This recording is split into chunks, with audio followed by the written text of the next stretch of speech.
সারদা কাণ্ডের তদন্তে নেমে ইতিমধ্যেই গোয়েন্দারা অনুমান করছেন কেলেঙ্কারিতে নয়ছয় হওয়া টাকার অঙ্কটা ২-২.৫ কোটি নয়, প্রায় ১০,০০০ কোটি। সেই টাকার হিসেব খুঁজতেই এবার কোমর বেঁধে তদন্তে নামছে সিবিআই। রবিবারই সারদার অ্যাকাউন্টস দপ্তরের উচ্চপদস্থ ৪ আধিকারিককে তলব করে কেন্দ্রীয় গোয়েন্দা সংস্থা। সিবিআই সূত্রে খবর, সংস্থা চালানোর জন্য সুদীপ্ত সেন যে কোর টিম তৈরি করেছিলেন, এই ৪ অ্যাকাউন্টেন্টই সেই দলের সদস্য ছিলেন। প্রতিদিনের হিসেব নিকেশ অর্থাৎ ডেইলি বিজনেস রিপোর্ট তৈরির দায়িত্ব ছিল তাঁদের ওপর। গোয়েন্দাদের মতে কত টাকা উঠত, তা কিভাবে খরচ হতো, সেই সব হিসেব নথিবদ্ধ করতেন কোর টিমের এই ৪ অ্যাকাউন্টেন্ট। সিবিআই সূত্রে খবর, প্রয়োজন হলে এই ৪ অ্যাকাউন্টেন্টকে জিজ্ঞাসাবাদ করে সারদার ডেইলি বিজনেস রিপোর্টের একটা খসড়া তৈরি করা হবে, যাতে কিভাবে টাকা খরচ হয়েছে সে ব্যাপারে একটা সূত্র অন্তত মেলে। গোয়েন্দাদের অনুমান, সারদার অ্যাকাউন্টে বিভিন্ন সময় বেআইনি পথে হিসাব বহির্ভূত কোটি কোটি টাকা ঢুকেছে। সেই টাকার ব্যাপারে শুধুমাত্র জানতে পারেন সুদীপ্ত সেনের কোর টিমের এই সদস্যরাই। সেই টাকা কোথা থেকে আসতো, কোথায় যেত, সে ব্যাপারেও হিসেব নিকেশের খসড়া থেকে সূত্র মিলতে পারে।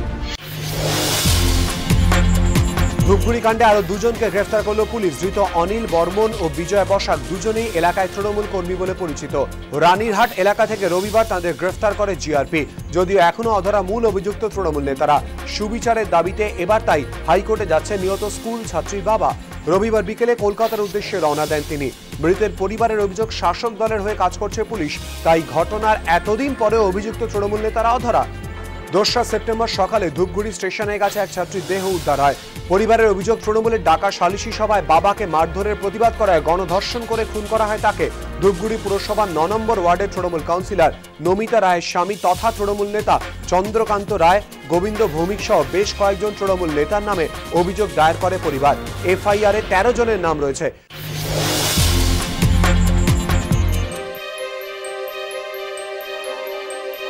জলপাইগুড়ির ধূপগুড়ির পর এবার মুর্শিদাবাদের সাগরদিঘি। ফের সালিশি সভায় মাতব্বরির অভিযোগ। আত্মঘাতী প্রাথমিক স্কুলের এক শিক্ষক। অভিযোগের আঙুল এবার তৃণমূলের দিকে। মৃত স্কুল শিক্ষক দিলীপ মণ্ডলের পরিবারের দাবি, শুক্রবার রাতে স্থানীয় তৃণমূল নেতা অশোক মার্জিতের বাড়িতে সালিশি সভা বসে। গ্রামেরই এক গৃহবধূর সঙ্গে বিবাহ বহির্ভূত সম্পর্কের অভিযোগে দিলীপকে সেখানে ডেকে নিয়ে যাওয়া হয়। সেখানে তাকে অপমান করার পাশাপাশি ১ লক্ষ টাকা জরিমানাও করা হয়। অভিযোগ, সালিশি সভায় অপমানের জেরে শনিবার রাতে বিষ খেয়ে দিলীপ আত্মহত্যা করেন। মিথ্যে অপবাদ দেয়াতেই দিলীপ আত্মহত্যা করেন বলে অভিযোগ তাঁর প্রতিবেশীদেরও। যদিও সালিশি সভার কথা অস্বীকার করেছেন সাগরদিঘি তৃণমূল বিধায়ক সুব্রত সাহা। পুলিশের গলাতেও তৃণমূল বিধায়কের সুর। ঘটনার পর থেকে এলাকা ছাড়া অভিযুক্ত তৃণমূল নেতা অশোক মার্জিত। যদিও তার পরিবারের দাবি তিনি নির্দোষ।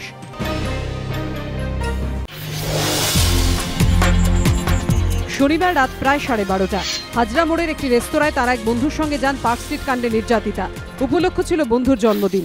সেই সময় তাকে ঢুকতে বাধা দেওয়া হয় বলে অভিযোগ। বাধে বচসা। ওই মহিলার অভিযোগ, প্রতিবাদ করলে তাকে হুমকি দেওয়া হয়। এরপরই ঘটনাস্থলে পৌঁছয় পুলিশ। নির্যাতিতার দাবি, পার্ক স্ট্রিট কাণ্ডের জন্যই তাকে রেস্তোরাঁয় ঢুকতে দেওয়া হয়নি। এ বিষয়ে বারবার রেস্তোরাঁ কর্তৃপক্ষের সঙ্গে যোগাযোগ করার চেষ্টা করা হলেও তাদের প্রতিক্রিয়া পাওয়া যায়নি। পার্ক স্ট্রিট ধর্ষণ কাণ্ডের পর পুলিশের কাছে অভিযোগ জানাতে গিয়েও তাকে অভব্য আচরণের শিকার হতে হয়েছিল বলে অভিযোগ করেছিলেন নির্যাতিতা।